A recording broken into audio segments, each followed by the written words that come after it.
It seems like we're set to have another insane, crazy summer because tonight it has been confirmed. Mauricio Pochettino has left Chelsea Football Club by mutual consent. What the hell is going on? What does this mean? Why did Pochettino leave, and what does this mean for the future now?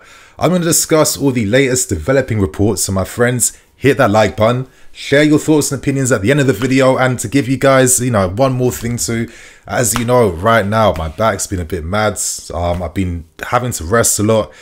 I'm taking some strong painkillers, so if my energy is a little bit off, at least you guys can understand why that's the case. So let's not waste any more time. We start off by discussing the club statement that was officially released now, and our directors in Lawrence Stewart and Paul Mensley said, on behalf of everyone at Chelsea, we would like to express our gratitude to Mauricio for his service this season.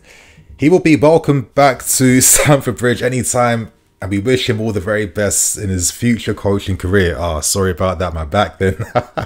Mauricio Pochettino said thank you to all the Chelsea ownership group and the sporting directors for the opportunity to be part of this football club's history. The club is now well positioned to keep moving forwards in the Premier League and Europe in the years to come. So as we know, this means that Pochettino and his coaching staff have all left by mutual consent as well too. There is no further comments coming out from the club, which means that we can now tackle the breaking story first broken by Matt Law tonight. And here's how things went down. I guess for nearly all of us, this isn't really a secret that Pochettino most likely was leaving at the end of the season. There'll be many murmurs coming out behind the scenes, and I guess now we can even recontextualize certain comments and quotes made by Pochettino in the past few weeks. But before we do that, let's tackle the report broken by Matt Law. He reveals that Mauricio Pochettino leaves by mutual consent, and it wasn't based on things like disagreements with the vision of the squads or tactics or anything like that, but it's more of a philosophical disagreement in the sense of the working structure and the hierarchical structure at this football club. And that's pretty interesting when you consider the fact that in January, when it was first broken and confirmed that we were set to hire a set-piece specialist coach, now we're set to hire Bernardo Cueva from Brentford. Pochettino was kind of openly against this. He revealed this in his press conference, and he felt like, listen, let the football people, let them run the football sometimes. But it does seem like with this current direction in which our football club is heading, it seems like these investors, these owners feel more comfortable having specialists and data analysts running things as a club. Maybe this is the future direction in which the game is heading towards. We know that many a club are kind of adopting this type of approach right now, so maybe we have to keep up with the times, and that's simply where the game is heading. I'll let you guys decide that for yourselves. I guess the timing of the sacking makes sense because Pochettino is set to manage in the Soccer Aid charity game at Stamford Bridge, so I guess we had to determine his future before that game. Matt Law reveals that there was no anger, there was no malice when the decision was made. There was still goodwill intact. He's still very much liked behind the scenes. Poch will get the compensation fee, of course, but explains how on board he was working with the club because he never got sacked. He left by mutual consent, which allows him to leave with his head held high, and it allows us to save a little bit more money when it comes to, of course, paying that compensation fee. So everything makes sense. There was some long-term thinking behind this decision too, because in June 15th, 2025, we're set to compete in the Club World Cup, and Pochettino's contract expires before the Club World Cup. So if you don't really have much of a long-term confidence in Pochettino, you want to hire someone that can at least, fingers crossed, right, stick with this squad for at least 2 years. Time will tell if that ever happens. But ultimately, it makes no sense to keep him on board for continuity reasons if you're not really fully confident behind his management throughout the season. Equally, I can understand the frustration on Poch's part because for sure he'll be frustrated that he wouldn't have much of a say behind how the squad can be constructed. Over the past few days, reports have come out suggesting the same things. So for PR reasons, they'll keep things as amicable as possible, but I can imagine there were some professional disagreements as well. Hence why Pochettino said in a press conference not even too long ago, you're talking about me being sacked. What if I want to leave myself? What if what's happening at this football club doesn't necessarily suit my needs? I mean, you think that, okay, players like Gallagher, Jallow, players that are clearly important to Poch, hence why they've played so many games when fit, they're probably going to leave us at the end of the season.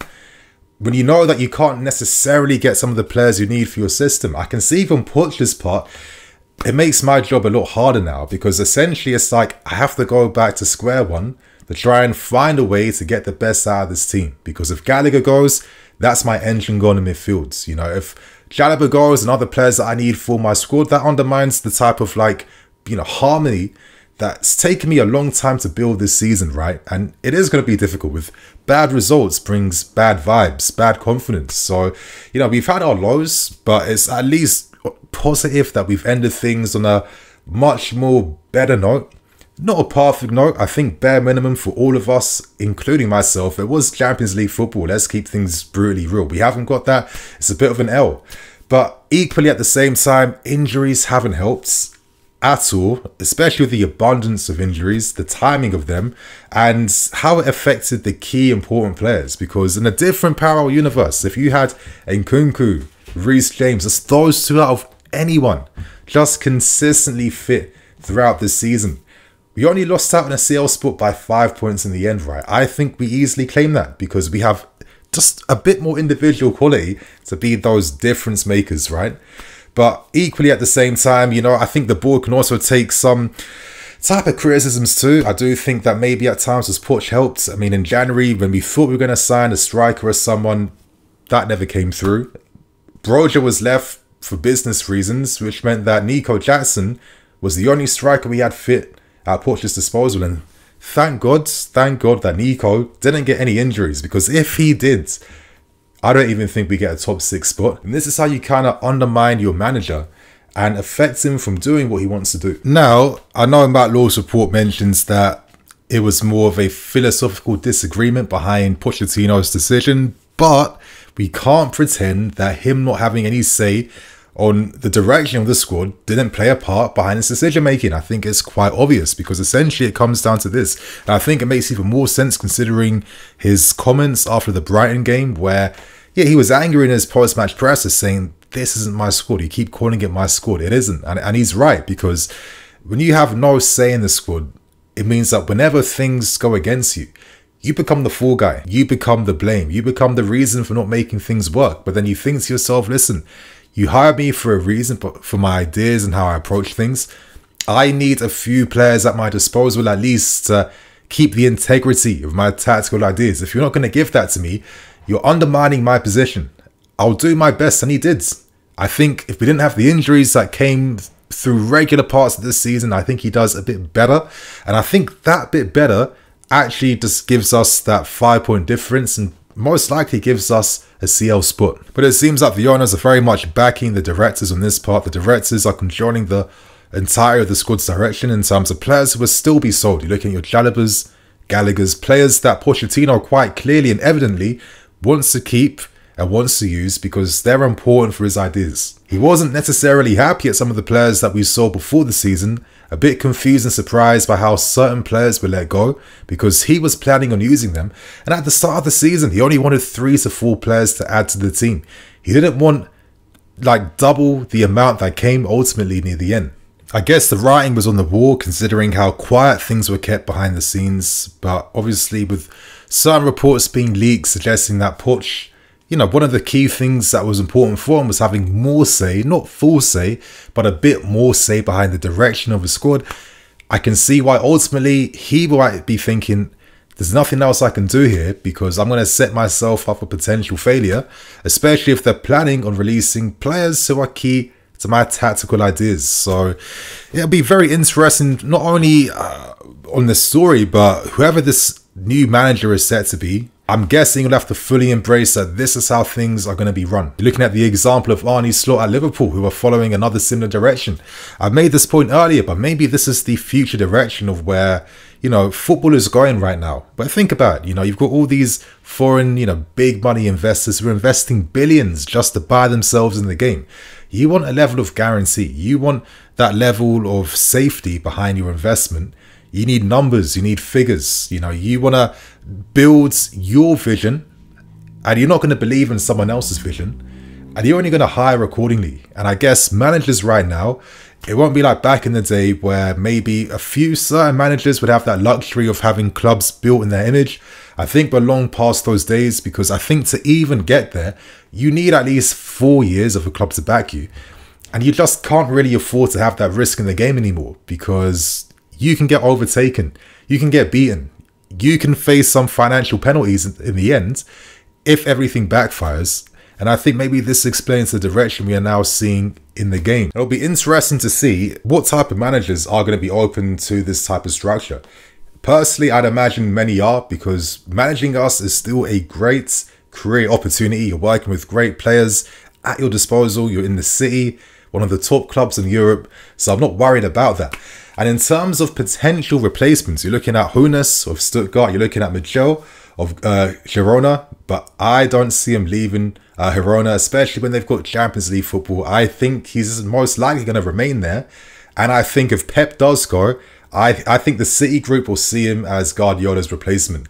And it also explains why Kieran McKenna would also be linked as well. Like, if I was to give you guys like a very quick, lazy analysis of Kieran McKenna, if De Zerbi is all about what he does with wide play, Kieran McKenna is De Zerbi, but what you do more centrally. And I think he could also really complement not only our midfield and our defense, but most importantly, our attacking players who are like cams slash wingers slash everything. I think your Nkunkus and Palmers especially, they could have a lot of joy in this type of system. But time will tell on that front. There was an interesting report surrounding De Zerbi that it had been announced that a club has already activated the 4.3 million compensation fee.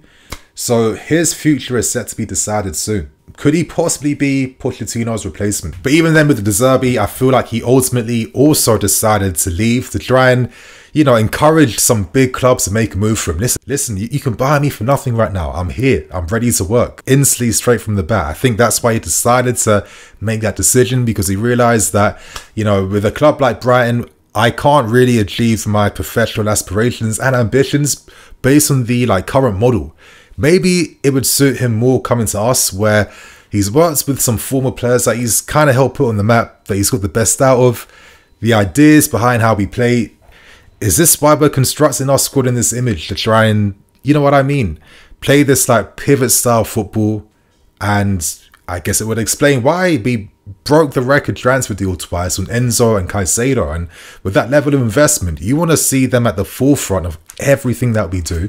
And I think one of the big question marks this season was actually, why is a Conor Gallagher someone that we aren't planning on keeping in the future at all? Because we have your Andre Santoses, we have other players on the horizon. Why is he at the forefront of what's happening when he has no long-term future here? But Enzo and Caicedo won. Now, that could be the answer. I think it's a little cynical. We can't forget that Enzo has had this injury. Caicedo didn't start the season in best form. The Caicedo we're seeing now was not the same guy at the start of the season. We know why. He had no preseason. He had his injuries. He had difficulties. He was going to need a few months just to show what he could do.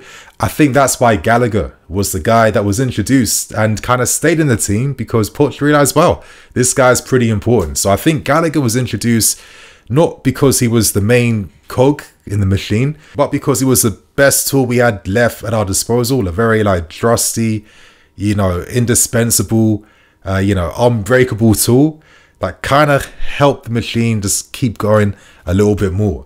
So, I can see the both sides from the disagreements with Pochettino and the directors. But I guess ultimately the club have made their decision now about what we're trying to become, what we're trying to be. And personally, this is now even more responsibility on the directors, because they are building our football club in their image. We have to start seeing some signs of results, right? That this is definitely working. And I think you can only realize that if they hire the right manager to take us forward. Not just hiring the latest sexy name who's had a great season, completely ignoring why the context of their successful seasons actually made them successful to begin with. We need to make sure that we're not just hiring a fancy name or a popular man in the making, but someone we can actually feel crap.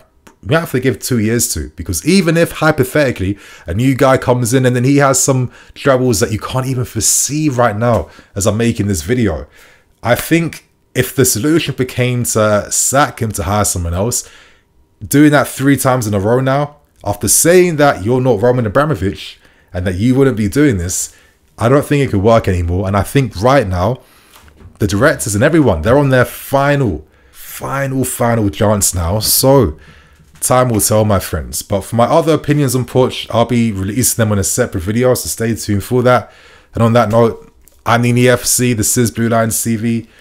Let me know how you guys are feeling about things, and I'll see you guys later. Cool.